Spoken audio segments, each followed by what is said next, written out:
الحمدللہ، اللہ کا لاکھ لاکھ شکر ہے کہ جس نے اپنی یاد کی توفیق اور موقع فراہم کیا۔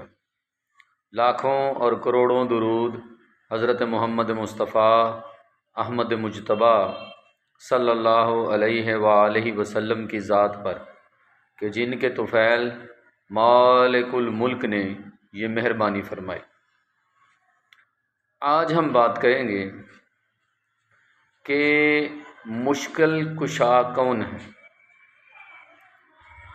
تو یہ ہر کوئی جانتا ہے کہ مشکل کشا صرف اللہ کی ذات ہے، اللہ کے سوا کوئی مشکل کشا نہیں۔ جس شخص کا یہ ایمان ہے، جس شخص کے دل میں یہ بات گھر کر چکی ہے کہ اللہ کے سوا کوئی مشکل کشا نہیں، اس کی کامیابی جو ہے وہ اس دنیا میں بھی اور آخرت میں بھی اٹل ہے۔ دنیا کا کوئی شخص، چاہے وہ کوئی بھی ہو، کوئی عالم ہو، کوئی پیر ہو، کوئی فقیر ہو، کوئی بھی ہو، کوئی مشکل کشا نہیں۔ مشکل کشا صرف اللہ کی ذات ہے۔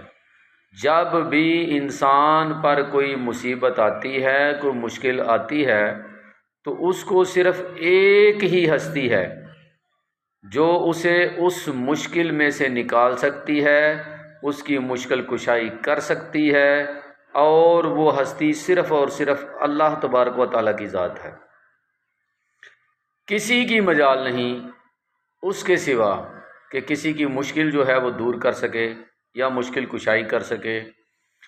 آپ نے اس بات کو ذہن میں بٹھا لینا ہے کہ مشکل کشا صرف اللہ کی ذات ہے۔ جب بھی مانگیں اللہ سے مانگیں، جب بھی کوئی مصیبت آئے، کوئی مشکل پیش آئے تو اللہ سے دعا کریں۔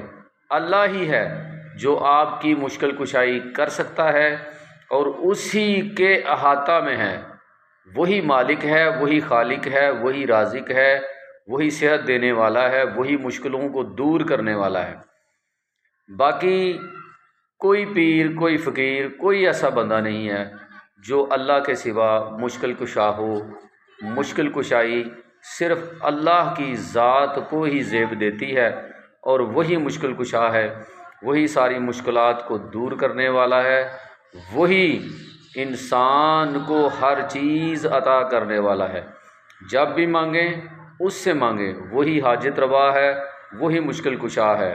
یہ بات ذہن میں بٹھا لیں کہ جب بھی کوئی مصیبت آئے، جب بھی کوئی پریشانی آئے، جب بھی آپ پر کوئی مشکل وقت آئے تو رجوع صرف اللہ کی طرف کریں، کیونکہ اللہ کی ذات کے علاوہ کوئی آپ کی حاجت روائی نہیں کر سکتا۔